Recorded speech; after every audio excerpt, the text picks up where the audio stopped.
Salut tout le monde, j'espère que vous allez bien. On se retrouve pour une nouvelle vidéo, encore beaucoup d'actu et beaucoup de tension du côté de Barcelone. Là, c'est véritablement très chaud entre l'Athletic Bilbao et le Barça en ce qui concerne le dossier Nico Williams. On va démarrer, les amis, avec une petite information plutôt mercato. Le départ d'Iñaki Peña semble évidemment plus que envisageable parce que là, la concurrence est trop compliquée pour Iñaki Peña. Ter Stegen, Johan Garcia, Chesney, c'est très compliqué, il n'aura aucun temps de jeu, donc le plus simple pour lui, c'est de quitter le FC Barcelone. Le Betis est intéressé, le Betis a pris des renseignements auprès du Barça, donc affaire à suivre sur les prochaines semaines. On a une petite déclaration, les amis, qui concerne le Camp Nou, retour au Camp Nou, donc les amis, le 10 août pour le Barça après près de 2 ans d'absence, après avoir joué donc du côté de Montjuïc.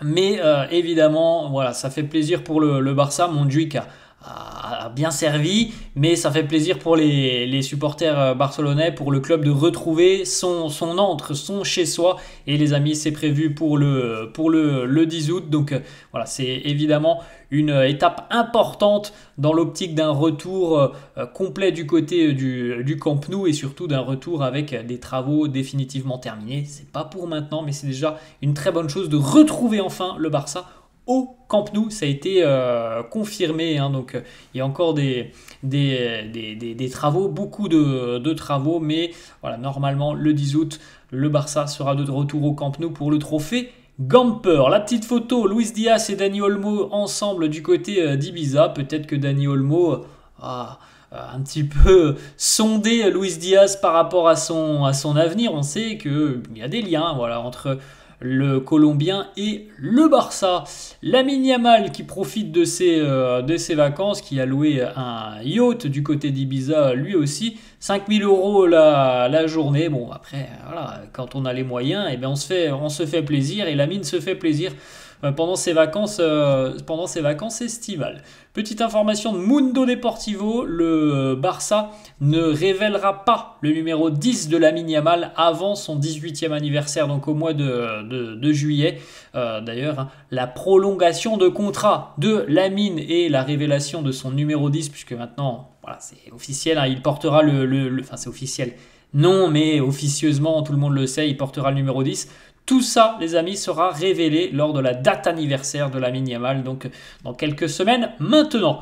La une du quotidien sport, tension maximale pour Nico. Alors hier, on évoquait l'intention de l'Athletic Bilbao de demander un petit peu des explications par rapport à la possibilité du Barça d'aller recruter un joueur comme Nico, de lever une clause comme ça, alors que on sait très bien qu'il y a des problèmes financiers du côté de Barcelone. L'Athletic est passé à l'offensive. Les Basques ont demandé ouvertement à examiner un petit peu ce qui se passe du côté de Barcelone, examiner un petit peu la comptabilité du club catalan. Donc demande officielle formulée hier par l'Athletic Bilbao à la Ligue et à la Fédération espagnole. Donc voilà, la tension est quand même à son comble entre l'Athletic et le Barça. Mundo Deportivo qui titre Lamine Diaz, numéro 10 pour Lamine, comme on l'a évoqué il y a quelques instants. Il portera le numéro 10 l'année prochaine, Lamine Yamal, et donc l'annonce aura lieu au mois de juillet. Fabrizio Romano qui revient aussi d'ailleurs sur Luis Diaz, que l'on a vu là en photo avec Dani Olmo. Il nous dit c'est les informations de Fabrizio Romano, il n'y a aucun accord entre Luis Diaz et Liverpool sur une prolongation de contrat. Donc ça, c'est quand même plutôt positif pour le Barça. Après, voilà, c'est pas parce qu'il n'y a pas d'accord à l'heure actuelle que Luis Diaz ne peut pas continuer du côté de Barcelone. Fabrizio Romano annonce tout de même aussi que pour Liverpool, la porte est ouverte à un départ de Luis Diaz. Ils ont déjà reçu de grosses offres. Alors on peut imaginer que, et d'ailleurs je crois qu'il y avait eu des informations, mais il me semble qu'il y a des clubs saoudiens qui ont déjà proposé de très jolies sommes à Liverpool. Donc du côté des Reds, on n'acceptera pas une offre en deçà de ce qu'ont pu proposer certainement des clubs saoudiens. Donc évidemment pour le Barça, encore une fois, la même problématique. Oui, Luis Diaz a certainement très envie de jouer pour le FC Barcelone, mais la problématique, encore une fois, c'est l'aspect financier. Le Barça ne pourra, je pense, pas réaliser et Nico Williams, et Luis Diaz, et Marcus Rashford. il y a des choix qui seront certainement pris et des choix qui seront certainement faits du côté de Barcelone. Et on a quand même l'impression qu'à l'heure actuelle, ça se porte plutôt sur Nico Williams.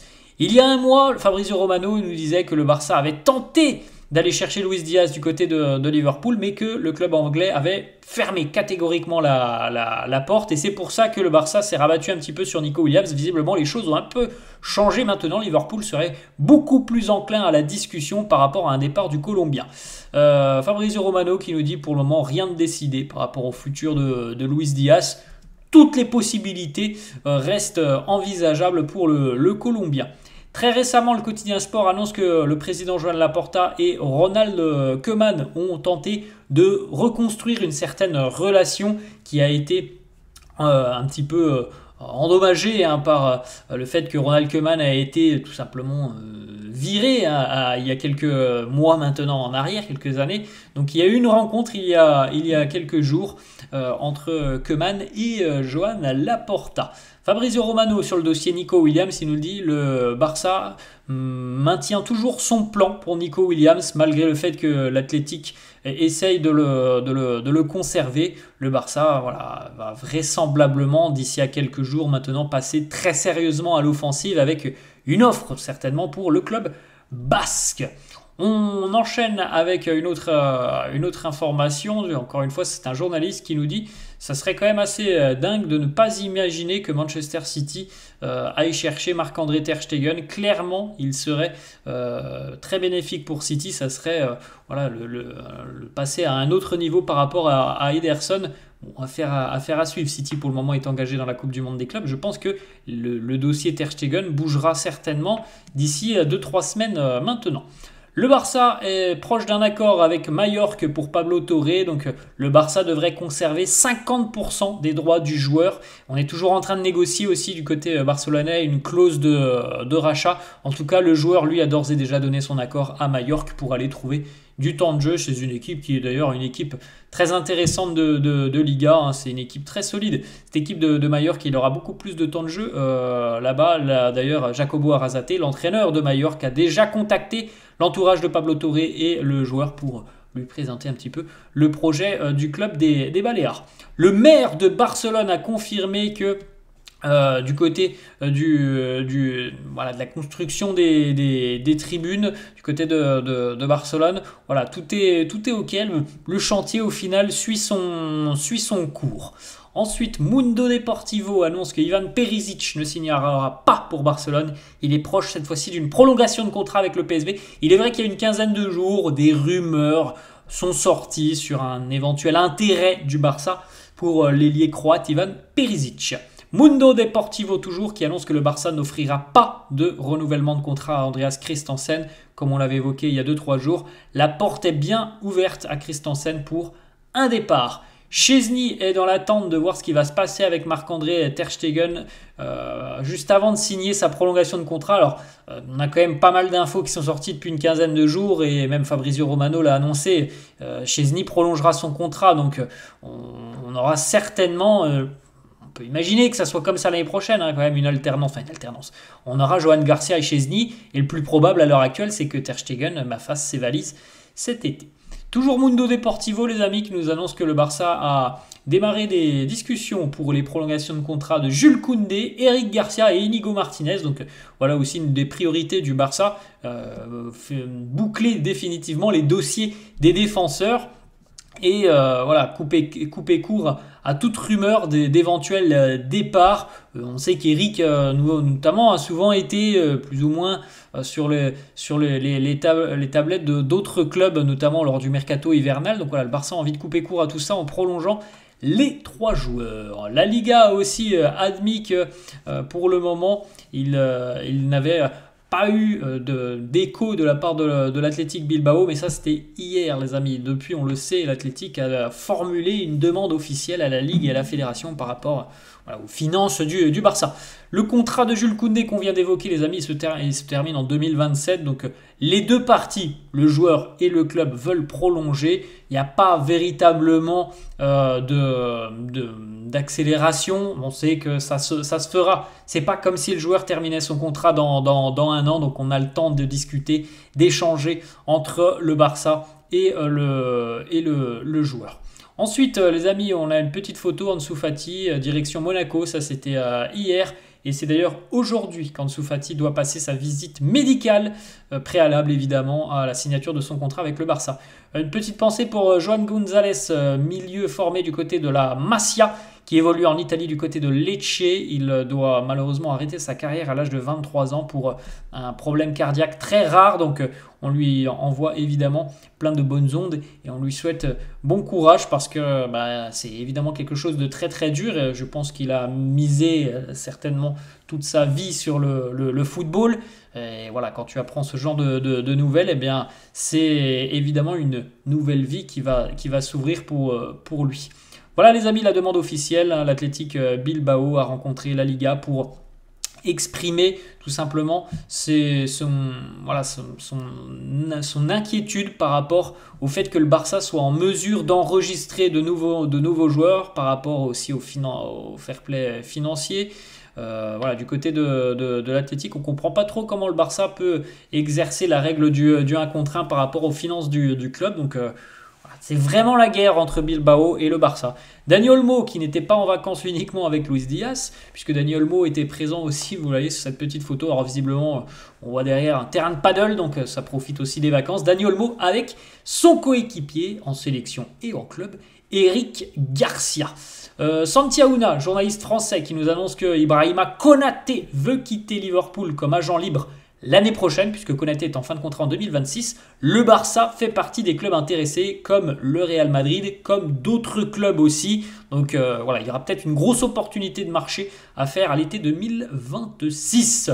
Ensuite, on va aller du côté donc, de Barcelone et de Bilbao. La relation est totalement brisée entre les deux clubs. Il y a encore un an, Nico Williams manquait visiblement de respect à la presse. Il y a eu des problématiques aussi dès l'arrivée d'Inigo Martinez du côté de Barcelone. Donc les relations sont extrêmement compliquées et conflictuelles entre les deux clubs. Malgré la déclaration de Deco qui a dit on a des défenseurs, il y en a un qui doit partir et on peut penser que c'est Andreas Christensen. Ronald Araujo est toujours sur le marché. Il y a des clubs intéressés qui étaient déjà présents au mercato hivernal. On le sait, la Juventus par exemple. Donc on ne peut pas dire qu'il y a une certitude à 100% que Araujo soit encore du côté de Barcelone à l'issue du mercato. La visite médicale, comme on l'a dit tout à l'heure, c'est aujourd'hui pour Ansu Fati. On a quelques déclarations de Joan Garcia, le nouveau portier du Barça, qui nous dit « J'ai parlé à Hansi Flick il y a quelques semaines.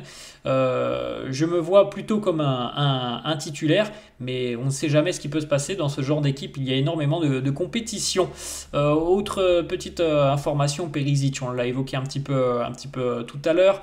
Le Barça et Andorre sont en contact pour tout simplement que des joueurs puissent venir aider le club andorran, donc affaire à suivre aussi parce que le Barça a quand même eu une équipe réserve l'année dernière qui a été fortement impactée, donc c'est vrai que c'est toujours bien de prêter des joueurs pour qu'ils aillent trouver du temps de jeu, mais l'équipe réserve a été fortement impactée l'année dernière. Joan Garcia qui nous dit « Je suis très excité de donner mon meilleur pour ce maillot. Ça sera évidemment à Flick de décider. Moi, je suis prêt à jouer si on me donne cette opportunité. Je suis très excité de ce nouveau challenge. C'est un style complètement différent de ce que j'ai pu connaître, notamment du côté de l'espagnol. Mais je suis confiant. Je sais que je suis capable de m'adapter. Je suis déjà en train d'imaginer mes premiers jours au centre d'entraînement, de mettre mes crampons, mes gants et de démarrer. La saison pour moi a été très, très bonne. Je suis confiant en mes qualités, j'espère pouvoir continuer à m'améliorer ici. Je pense qu'il y a justement la place pour que je puisse m'améliorer et me montrer sur le terrain. Les derniers jours ont été un peu compliqués pour moi avec des feelings un peu particuliers, mais comme je l'ai dit, je suis convaincu de ma décision et d'avoir fait le bon choix. C'est une équipe très, très jeune, je pense que ça m'aidera aussi certainement à m'adapter et à m'incorporer du côté du Barça. Voilà les amis, la fin de cette vidéo, j'espère que ça vous a plu. N'hésitez pas comme d'hab à lâcher un petit pouce bleu, n'hésitez pas non plus à vous abonner à la chaîne. Je vous souhaite une très bonne journée, je vous dis à la prochaine, ciao.